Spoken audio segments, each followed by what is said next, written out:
안녕하십니까, 비전교육학입니다. 교육평가 영역도 1차 수정이 완료되었습니다. 이번 강의를 통해서 제가 말씀드리고 싶은 건 크게 두 가지입니다. 첫 번째는 기존 교육평가 그 자료와 관련해서 무엇이 어떻게 수정되었냐, 그리고 그 중요한 포인트는 무엇이냐, 이 부분에 대해 설명을 드릴 거고요. 두 번째로는 2022 개정교육과정의 관점에서 봤을 때 어떠한 요소들을 중요시 여기고 있냐, 즉 시험에 나올 수 있는 요소가 무엇이 있을까? 교육평가의 모든 영역이 중요하긴 하겠지만 그 중에서 더 중요한 건 무엇이 있을까? 이게 두 가지 포인트가 될 거고, 마지막으로 하나 더 팁을 드리자면 객관식 시험에서 아주 높은 빈도수, 많은 빈도수로 출제가 되었는데 아직 출제가 되지 않는 영역이 있습니다. 그 포인트를 함께 제가 설명을 해드리겠습니다.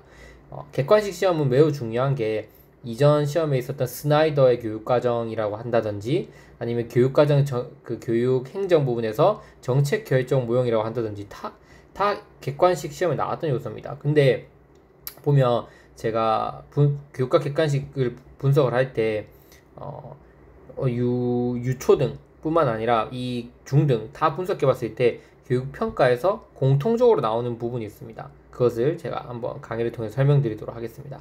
첫 번째로 크게 달라진, 대부분 비슷하지만 달라진 점은 크게 두 가지, 여기 보면 8번과 9번의 추가라고 볼 수 있을 겁니다. 제가 말씀드렸던 것처럼 임용 객관식 교육학에 꾸준히 출제되고 있는 게 이 표집 부분입니다. 표집을 여러분들이 잘 보시지 않고 넘어가는 경우가 많습니다. 왜냐면 교육과 강사분들이 잘 설명 안 해주고 넘어갑니다. 하지만 객관식이 자주 출제됩니다. 그래서 예를 들어 하나만 들고 들어왔습니다. 2008년에 아마 출제가 됐을 겁니다. 이 문제는 보면 김교사가 사용한 표집 방법은 무엇이냐라고 해서 지금 쭉 설명해 놓은 다음에 표집 방법에 대해서 교사로서 기본적인 어떤 방법을 알고 있냐, 이걸 묻고 있습니다. 유충 표집, 의도적 표집, 편의 표집, 체계적 표집, 이런 내용들을 알고 있냐 모르고 있냐를 이제 물어보는 거죠. 그래서 이런 표집을 하는 이유는, 왜냐면 교사는 학교에서 여러 가지 설문을 실시할 경우도 많을 거고 조사나 실험을 할 수밖에 없습니다. 학생들을 대상으로. 그러면 그 모집단 중에서 대표 집단을 이제 고를 때 적절하게 실험 결과를 해석할 수 있는 방법이 필요하다는 거죠. 그래서 정말 중요한 겁니다. 그래서 표집에서 보면 모집단과 표본집단, 표집, 전수조사, 표본조사의 정의를 기본적으로 알아야 되고, 표본조사를 실시하는 이유와 유의사항을 알아야 되고, 표본조사를 할 때 절차, 그리고 대표적으로 확률적 표집과 비확률적 표집에는 무엇이 있는가. 여기 해당되는 이 유충 표집, 의도적 표집, 편의 표집, 체계적 표집은 확률적 표집이냐 비확률적 표집이냐, 어디에 소속되는지, 그런 것들을 여러분들이 알고 있어야 된다. 전 이걸 강조하고 싶습니다. 2022 3학년도 임용교육학에서 표집이 나오지 말라는 법이 없습니다, 여러분. 정말 저 말을 믿고 한번 교육학 객관식 한번 분석해 보십시오. 교육평가 영역에 표집이 한 3번, 4번 이상 출제되었었습니다. 그러면 물론 안 나올 확률이 높기 때문에 나온다고 말씀드릴 수는 없지만, 그래도 빈도수로 그만큼 출제되었다면 충분히 서술형 시험으로도 나올 수 있는 영역이 아닌가. 그런데 다른 교육학 강사분들은 이 부분에 대해서 잘 얘기를 안 해주고 넘어가는 부분이 있기 때문에 제가 강조를 하는 겁니다. 그리고 웩슬러 지능 검사를 추가시켰습니다. 그래서 이 웩슬러 지능 검사를 실시했을 때 어떤 장점과 단점, 그리고 유의점들, 이런 부분들을 제가 추가시켰습니다. 지능 검사 영역 중에서 지능 검사도 여러 가지 유형이 있겠지만 웩슬러 지능 검사가 아마 가장 나올 확률이 높을 것 같아서 8번만 실어놨습니다. 그 외에 나머지 요소들을 거의 다 동일하다고 보면 됩니다. 그럼 이제 여러분과 저한테 살펴봐야 될 건 뭐냐면, 그러면 2022 개정교육과정에서 중요시 여기는 방향은 뭐냐, 우리 미래 인재상을 봐야 되는데, 제가 말씀드렸던 것처럼 미래 인재상은 포용교육의 구현과 자기주도적 혁신 인재를 양성하는 거다. 그걸 위해서는 뭐가 필요하다? 개별성과 다양성, 분권화와 자율화, 그 다음에 책무성, 그 다음에 디지털 기반 교육, 이 네 가지를 우리가 갖추는 인재를 길러내겠다, 이렇게 우리가 볼 수 있는 거죠.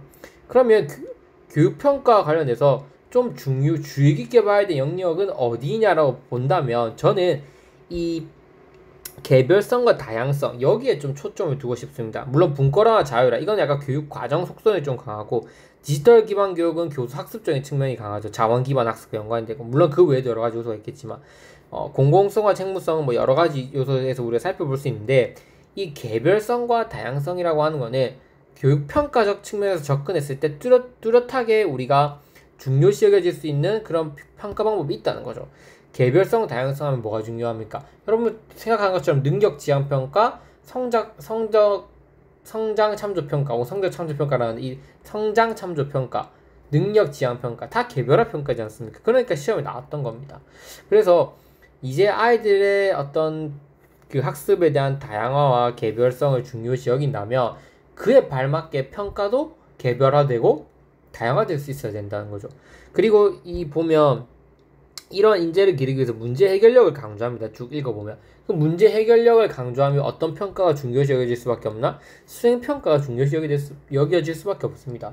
학생들이 객관식 답안으로 결정해내는 것이 아니라 수행 과정 안에서 교사의 어떤 대표적인 어떤 안목을 바탕으로 평가하는 거. 그러면 이 수행 평가가 중요하게 되면 또 뭐가 중요하게 되냐? 아이즈너 예술적 교육 과정에서 교육적 감시관이 중요해질 수밖에 없는 겁니다. 그러면 공통적으로 이제 연달아서 생각하면 아이즈너 예술적 교육 과정도 우리가 중요하게 되고, 그럼 아이즈너 예술적 교육 과정에서 제일 중요시 여기는 거는 목표 측면이니까 표현적 결과, 표출 목표 이런 목표적 측면이 중요시 여기니까 그게 나올 확률이 높아진다. 이렇게 우리가 유출해 나간다고 볼 수 있습니다. 그리고 그러면 수행 평가 말고 또 뭐가 중요하냐? 개인적인 평가가 가능하게 하는 거는 뭐 포트폴리오 평가도 있고, 그 다음에 학습의 개별화를 만들기 위해서 진단 평가도 있겠죠. 그러니까 초기에 아이들을 잘 진단해서 복층 학습이 필요한 아이들인지 5개념이 있는 학습자인지 아니면 심학습이 필요한 학습자인지 잘 진단하는 진단 평가도 개별성과 다양성에 기여할 수 있다는 겁니다. 그리고 역동적 평가도 마찬가지죠. 왜? 아이들이 현재 능력만 판단하는 게 아니라 미래 잠재 능력까지 평가하는 이 역동적 평가도 어떻게 보면 개별성과 다양성을 추구하는 평가다라고 볼 수 있겠죠.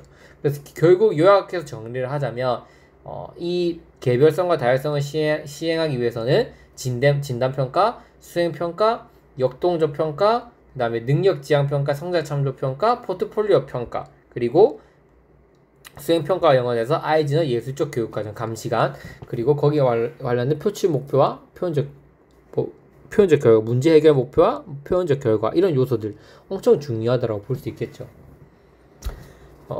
제가 강조하는 건 그 두 가지였습니다. 그래서 여기 나와 있는 이러한 진단평가라든지 아니면 수행평가, 역동적 평가, 그리고 표집 부분이 중요하다라고 볼 수 있는 거고, 물론 이 외에 교육평가 영역, 이 교육 프로그램 평가 모형도 엄청 중요합니다. 그러니까 제가 목차 1번으로 구성을 해놨겠죠. 제일 중요한 요소니까.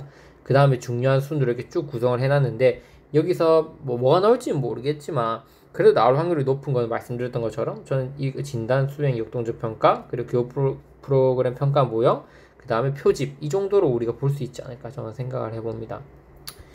좀 실질적인 걸 중요시하면 뭐 주관식 검사, 객관식 검사가 나올 수 있겠지만 이건 여러분들이 다 알고 있으니까 열린 답안으로 한 번만 정리해 주시면 될 겁니다. 그래서 제가 꼭 실어놨습니다. 이 4번 같은 경우에도. 이 4번 같은 이 주관식 검사, 객관식 검사, 그리고 주관식 검사 안에 있는 논술형, 단답형, 완성형, 객관식 검사의 진위형, 선다형, 배합형, 이 요소는 교육학 개론서에 주로 나와 있습니다. 즉 교육평가 개론서를 사시면 어떠한 개론서든지 이 평가 도구의 제작과 관련해서 이러한 그 주관식 검사의 하위 유형과 그 하위 유형을 작성했을 때 유의점들이 다 정리되어 있습니다. 그거를 제가 요약해서 실어놨으니까 이 부분도 좀 잘 보셨으면 좋겠습니다. 그래서 이번 강의가 여러분께 도움이 됐을지 모르겠지만 교육평가 언제든 나와도 이상하지 않다라고 볼 수 있을 거고, 뭐가 나올지는 정확히 알 수 없지만 그래도 우리가 제가 생각했을 때는 이 영역 1번부터 9번까지 이 영역만 보고 들어가면 굳이 다른 것들은 보지 않아도 된다. 저는 이렇게 생각합니다. 그래서 제가 정리한 파일만 이렇게 잘 보신다면 충분히 교육평가 영역에서도 열린 답안도 잘 서술하실 수 있을 거고 빠진 부분도 없이 점검하실 수 있을 겁니다. 이렇게 제가 결론을 말씀드리고 싶습니다. 그리고 이 내용이 좀 더 부실하다고 생각하시면 객관식 교육학 강의를 보시면 더 많은 자료가 있고 또 하루교육학도 있으니 그걸 참고하시면 좋을 것 같습니다. 네, 이상입니다. 다음 파트는 교육 사회 파트를 빨리 요약 정리해서 파일을 올리도록 하겠습니다. 감사합니다.